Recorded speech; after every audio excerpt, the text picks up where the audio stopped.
Kanalımıza hoş geldiniz. Bugün sizlerle anneme şaka yapacağız. Şey yapsana. Bir tane uygulama indir, cam kırılacak diye. Ona tıkladım mı anne bak camım kırıldı diye şaka yapabilirsin. Ama nasıl video çekeceğim o zaman? Anneme bugün şaka yapacağız. Ben gizlice bunu yanımda tutacağım, anneme döndüreceğim. Ve anne telefonumun camı kırıldı diyeceğim. Araba geçti üstünden diyeceğim düşünce. Yere düşünce tam da araba geçiyordu o zaman. Araba geçiyor demeyeyim. İşte yere düştü, kırıldı diyeyim betona. Arkadaşlar merhaba bu arada. Evet, bu da var. İşte yere düştü, kırıldı diyelim. Bakalım ne Aa, olacak. ben Hadi başlayalım. içeri giremem ben.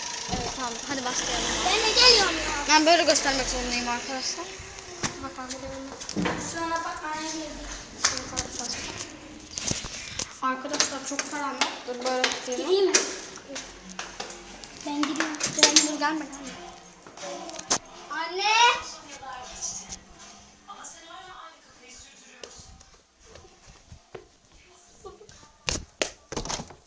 Anne.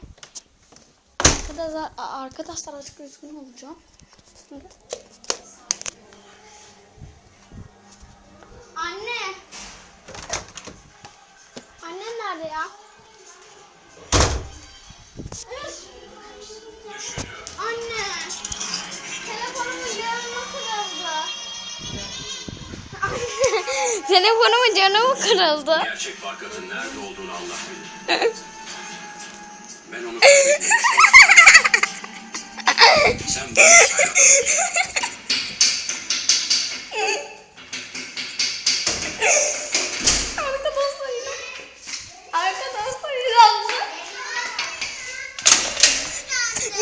İnandı sonradan bir gösterdim yüzünden aldım gördüm. Arkadaşlar videomuzu beğenmeyi unutmayınız ve abone olmayı unutmayınız. Güle güle, bir dahaki videomuzda görüşürüz. Güle güle.